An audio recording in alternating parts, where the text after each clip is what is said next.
Walking a series of concentric circles may seem like a curious ritual, but for some, it can be a profound spiritual experience.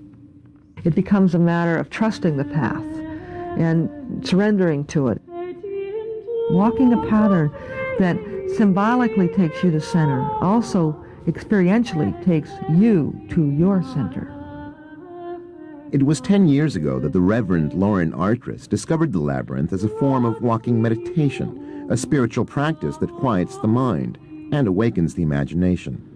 As canon pastor at San Francisco's Grace Cathedral and also a practicing psychotherapist, Artris had been searching for tools that would satisfy what she sees as the great spiritual quest of millennial America.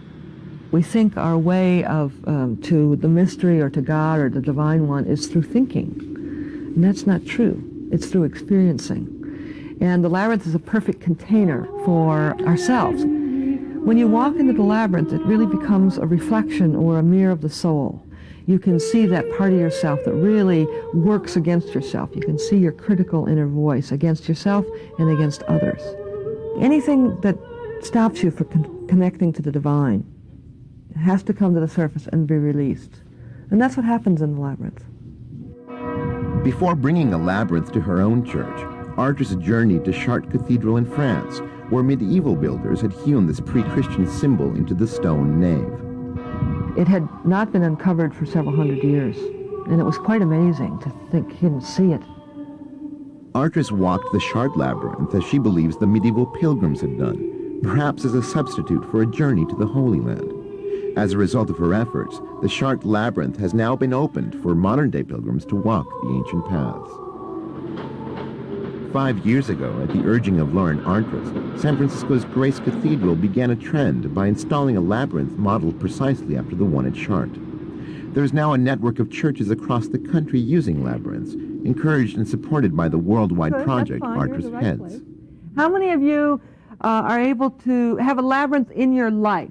Artris teaches the labyrinth as a ritual without formulas or dogma.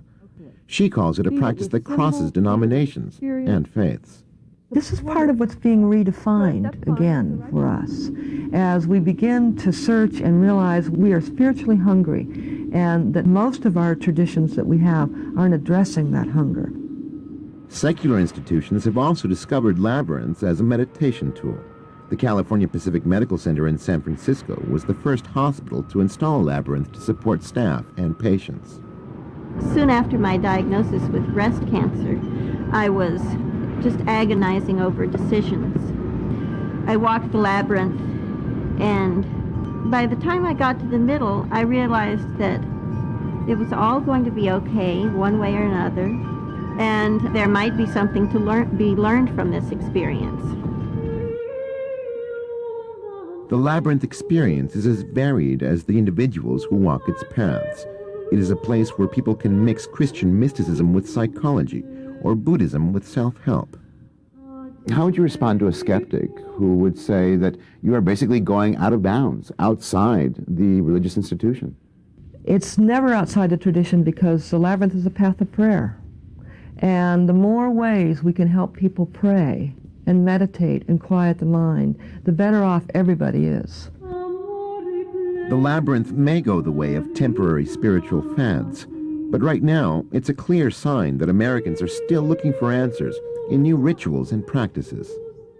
We're in such a profoundly, deeply changing times that we don't know what ends up. So find something that anchors you. Find something that embodies you. Find a path that keeps you prayerful, thoughtful, open, and moving with the flow. And I think that's what the labyrinth does. For Religion and Ethics News Weekly, I'm Ruben Martinez in San Francisco.